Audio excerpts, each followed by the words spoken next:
और दिल्ली के मुस्लिम बहुल इलाके सीलमपुरी के ब्रह्मपुरी में एक साथ कई मकानों पर सेल लिखकर उनके मालिकों ने ही चिपका दिया है। ये देखिए, जिन घरों पर लिखा है कि मकान बिकाऊ है वो हिंदू समुदाय के लोगों के घर हैं। ये लोग ब्रह्मपुरी में अब नहीं रहना चाहते, पलायन की पूरी तैयारी कर चुके हैं। इसका कारण आप जानेंगे तो चौंक जाएंगे। ब्रह्मपुरी में एक मस्जिद बन रही है जो मंदिर के ठीक बगल में है।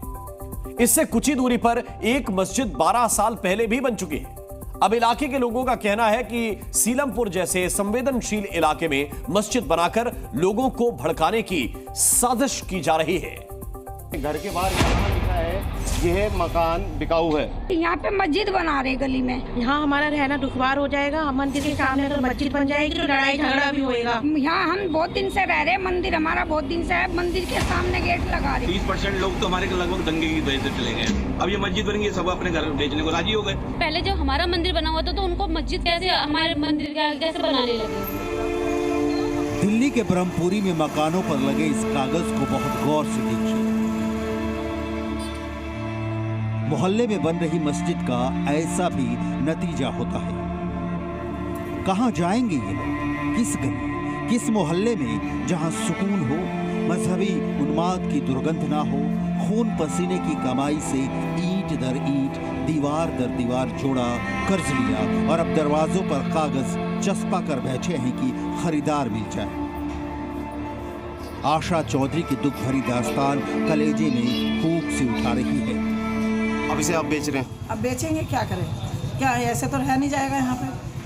अब 13 में से भी आना जाना लोगों का बंद हो गया, मस्जिद है। अब 12 में भी मस्जिद बन जाएगी तो हम कहाँ को जाएंगे? परेशानी का ऐसा आलम आपने शायद ही देखा हो कि देश की राजधानी में बहुसंख्यक हिंदू ही फरियाद लगा रहा है कि आओ मेरा मकान खरीद लो। ब्रह्मपुरी में मेरा रहना अब नहीं हो पाएगा।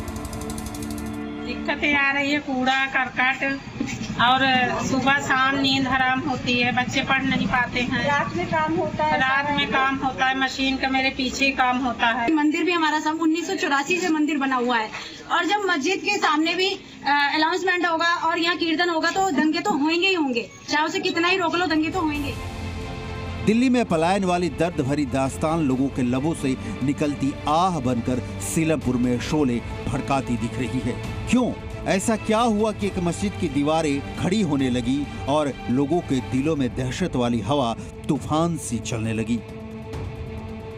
ब्रह्मपुरी के गली नंबर 12 में मस्जिद का निर्माण हो रहा है। ये मस्जिद ठीक उसी जगह बनाई जा रही है जिसके ठीक बगल में मंदिर है। लोगों का कहना है कि जब गली नंबर 13 में 2013 से एक मस्जिद मौजूद है तो फिर दूसरी मस्जिद बनाने की जरूरत क्या है? पंडित शंकरलाल की आंखों के सामने 2020 वाले उस दंगे का जख्म हरा हो रहा है, जब दंगे से सीलमपुरी के ब्रह्मपुरी वाला इलाका खौफ से भर उठा था। बम, गोली, बारूद सब चले थे। 2020 फरवरी में जो दंगे हुए, मस्जिद पे झूठी अफवाह फैलाई गई कि मस्जिद को आग लगा दी गई, तोड़फोड़ कर दी गई, जबकि वहाँ कुछ हुआ ही नहीं था। और गली नंबर 13 में जो छोटा मंदिर था वहाँ तक मस्जिद से ही उन्होंने गोलियां चलानी शुरू करी और पत्थरबाजी, और जिसके अंदर 3 लड़कों को गोलियां लगी थी। 30% लोग तो हमारे लगभग दंगे की वजह से चले गए। अब ये मस्जिद बनेंगे, सब अपने घर बेचने को राजी हो गए। तो हम पलायन कहाँ तक करें? 1960 से हम लोग रह रहे हैं।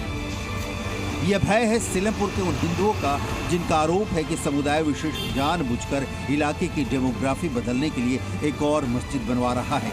सवाल है, आखिर सीलमपुर की डेमोग्राफी क्या कहती है? इस क्षेत्र की स्थापना इमरजेंसी के दौरान विस्थापित आबादी के पुनर्वास के लिए की गई थी। ये इलाका धीरे धीरे मुस्लिम बहुल क्षेत्र बन गया। विधानसभा सीट के लिहाज से दिल्ली की सर्वाधिक मुस्लिम आबादी वाला सीट है सीलमपुर। इस विधानसभा क्षेत्र में करीब 50 से 60% मुस्लिम मतदाता हैं। जाहिर है, सियासी पार्टियों को मुस्लिम वोट हासिल किए बिना जीत नहीं मिलती। यहाँ के स्थानीय लोग आरोप लगाते हैं कि वोट बैंक की राजनीति के कारण सीलमपुर में अपराध का ग्राफ बढ़ता गया है। आलम यह है कि इलाके के लोग अब त्रस्त हो गए हैं। मस्जिद बनने से समुदाय विशेष की तादाद और बढ़ेगी और ब्रह्मपुरी की गली नंबर 12 में रहना दूभर हो जाएगा। दंगों के बाद से यहाँ पर हिंदू समाज के लोग पलायन होने शुरू हो गए और अभी जो हर 2 गली बाद ये मस्जिद बनाना शुरू कर देते हैं। क्या ज़रूरत है? अरे भैया, तुम जाफराबाद में एक भी मस्जिद नहीं बन रही, नहीं जब से मैं अपना होश संभाल रहा हूँ, जाफराबाद में कोई मस्जिद नहीं बनी, चौहान बांगर में कोई मस्जिद बनी, ये ब्रह्मपुरी में ही हिंदुओं के बिगड़ में भी क्यों हर 2 गली बाद मस्जिद बनाते हैं ये लोग। सवाल है हल क्या है? देश का कानून कहता है कि किसी भी मजहब को छूट है कि वो इबादत स्थल का निर्माण कर सकता है, लेकिन यहाँ कानून नहीं, हिंदुओं की वो भावना है जिसके आहत होने पर इलाके के लोग पीएम को चिट्ठी लिख चुके हैं कि मस्जिद का निर्माण रोका जाए। सीलमपुर से 2025 दिल्ली विधानसभा के बीजेपी उम्मीदवार अनिल गौड़ जो हार गए हैं, मोर्चा खोल चुके हैं और इस काम में उनका साथ दे रहे हैं एक और मुस्लिम बहुल इलाके मुस्तफाबाद से बीजेपी के जीत गए विधायक मोहन बिष्ट। इधर कहीं जाने की जरूरत नहीं है और जो ये मस्जिद का चक्कर है इसे रुकवा दिया जाएगा। और ये तो शरारत करने का इन्होंने सिलसिला चला ही रखा है, केजरीवाल ने बढ़ावा दे रखा है इन्हों को, एक मुस्त मुस्लिम भाइयों को, और जो ये मुस्लिम फैक्टर को इन्होंने बढ़ावा दे रखा है, ये इन्हों को हौसले बुलंद कर रखे और इन्हें कहीं जाने की जरूरत नहीं है। हमारी बहन है, सनातन धर्म को जो छेड़ेगा उसे तोड़ दिया जाएगा। निश्चित रूप से मैं मानता हूँ इस प्रकार से एक साजिश के तहत लोगों को परेशान किया जा रहा है। लोगों के वहाँ जहाँ मंदिर है उसके पड़ोस में ही मस्जिद का निर्माण किया जा रहा है। यही नहीं, हिंदू के पलायन करने के पीछे कोई ना कोई षड्यंत्र है। सीलमपुर का समीकरण मुसलमानों के पक्ष में है और हिंदुओं की शिकायतों की बढ़ती तादाद एक खतरे का संकेत दे रही है।